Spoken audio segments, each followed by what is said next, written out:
Hello guys, welcome back to my channel Padhai Dil से। मैं हूं आपकी फ्रेंड तनु और हमने कल कंप्लीट कर लिया है क्लास 9th के मैथ्स का चैप्टर नंबर 1 नंबर सिस्टम का इंट्रोडक्शन वीडियो। सो आज हम स्टार्ट करेंगे एक्सरसाइज 1.1। उससे पहले आप लोग जाइए और इंट्रोडक्शन वीडियो जिन्होंने नहीं देखा है वो प्लीज देख कर आइए, क्योंकि उसके बिना कुछ भी करना थोड़ा खाली खाली सा लगता है, ठीक है ना। सो 1.1 स्टार्ट करते हैं। 1.1 में क्या है चलिए देखते हैं। सो हम यहाँ पे बात कर रहे हैं एक्सरसाइज 1.1 की, जो पूरी की पूरी बेस्ड है रैशनल नंबर्स के ऊपर। सो रैशनल नंबर्स वो नंबर्स होते हैं जिनको हम p बाई क्यू के फॉर्म में एक्सप्रेस कर पाते हैं, जहाँ पे q हमारा कभी भी 0 नहीं होना चाहिए।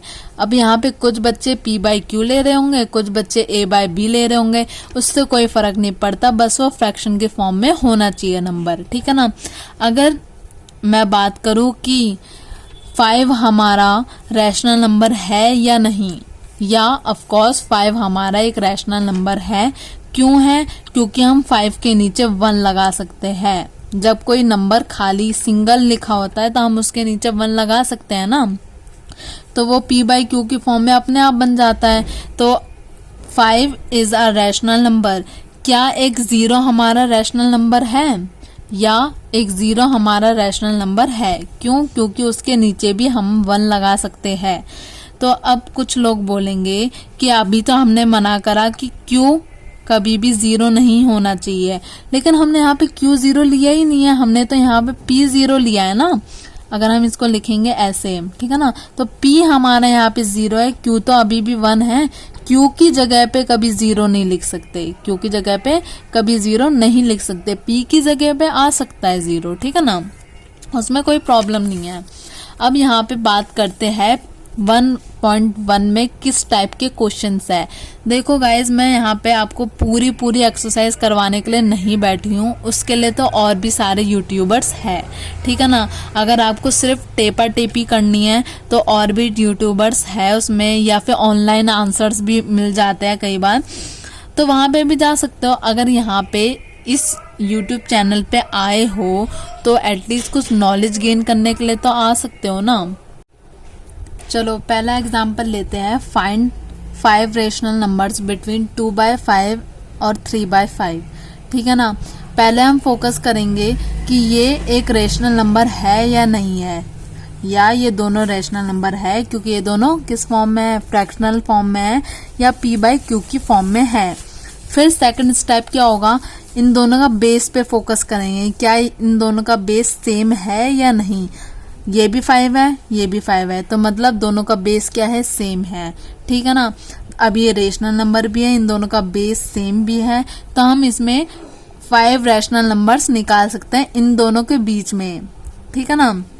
उसने बोला इन दोनों के बीच में रैशनल नंबर जो है वो निकालना है। अब यहाँ पे 2 बाई 5 लिख दो, लिख दिया। यहाँ पे लिख दो 3 बाई 5, इन दोनों के बीच का निकालना है ना, ठीक है। अब यहाँ पे है 5, उसने कितने पूछे, 5 रैशनल नंबर्स, 5 है, 5 से एक बड़ा नंबर क्या होता है, 6, तो हम यहाँ पे 6 से इंटू कर देंगे, यहाँ पे भी 6 से इंटू कर देंगे, ठीक है ना।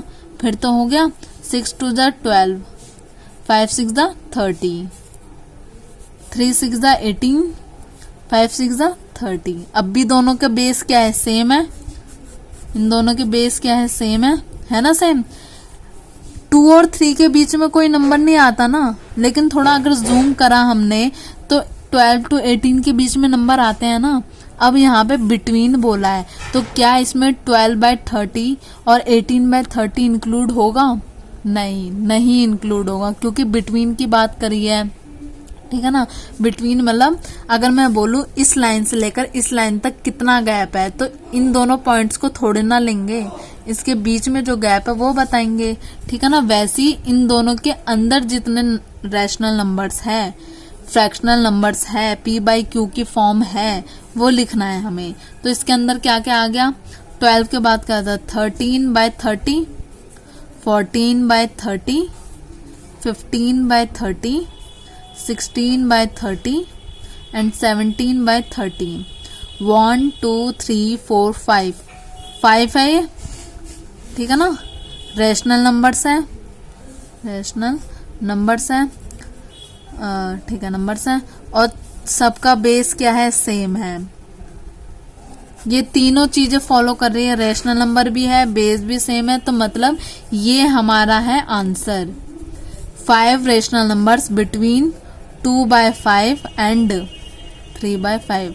इन दोनों के बीच में कितने, इन दोनों के बीच में 5 रेशनल नंबर्स कौन कौन से हैं, तो वो ये 5 नंबर्स है जो इन दोनों के बीच में लाई करते हैं। ठीक है ना। एक दूसरा एग्जाम्पल लेते हैं। सपोज दैट अगर बेस सेम ना हुआ, तो अगर उसने बोला कि 5 रेशनल नंबर्स बताओ हमको 2/5 का और 3/4 के बीच के, ठीक है ना। ऐसा कोई क्वेश्चन एनसीईआरटी में नहीं है, बट अगर क्वेश्चन पेपर में आ गया तो, ठीक है ना, क्योंकि देखो टीचर क्या प्रिंट करने वाला है, किस तरीके से क्वेश्चन घुमाने वाला है, वो हमको पता रहता है। ठीक है ना।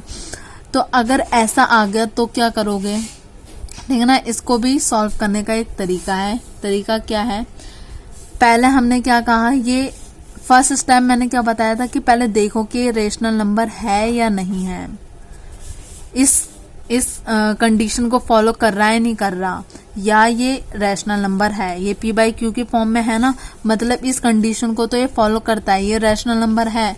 सेकंड मैंने क्या बोला था कि उसका बेस देखो, बेस सेम करो, बेस सेम होना चाहिए। ठीक है ना।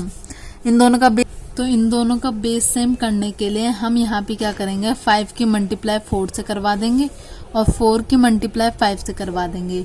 जिस चीज की मल्टीप्लाई नीचे हो रही है ना, उसी नंबर से मल्टीप्लाई ऊपर भी होगी। ठीक है ना। तो यहाँ पे क्या हो जाएगा, 5 4 जा 20, 4 5 जा 20। देखो अब बेस सेम हो गया, इसका भी 20 हो गया, इसका भी 20 हो गया। 4 2 जा 8, 3 5 जा 15। तो अब ये चीज जो 2/5 था और 3/4 था, ये कन्वर्ट किस में हो गया है, ये हो गया 8/20 और 15/20 में। ठीक है ना। अब बस इन दोनों के बीच का डिजिट्स निकाल सकते हैं ना, हम इन दोनों के बीच की डिजिट्स निकाल सकते हैं, वो रेशनल नंबर्स होंगे। तो 8/20 और 15/20 के बीच के नंबर्स निकालना है, उसमें ये दोनों इंक्लूड नहीं होंगे। ठीक है ना, नहीं होंगे ना। तो क्या क्या नंबर्स होंगे, 9/20, 10/20, 11/20, 12/20, 3 4 और हाँ 13/20। 14 भी लिख सकते थे, लेकिन उसने हमसे पूछे कितना है, 5, तो 5 कहाँ तक है, यहाँ तक। अगर वो हमसे 6 पूछता तब हम 14 भी ले लेते। ठीक है ना। तो ये 5 रेशनल नंबर्स है। ठीक है ना।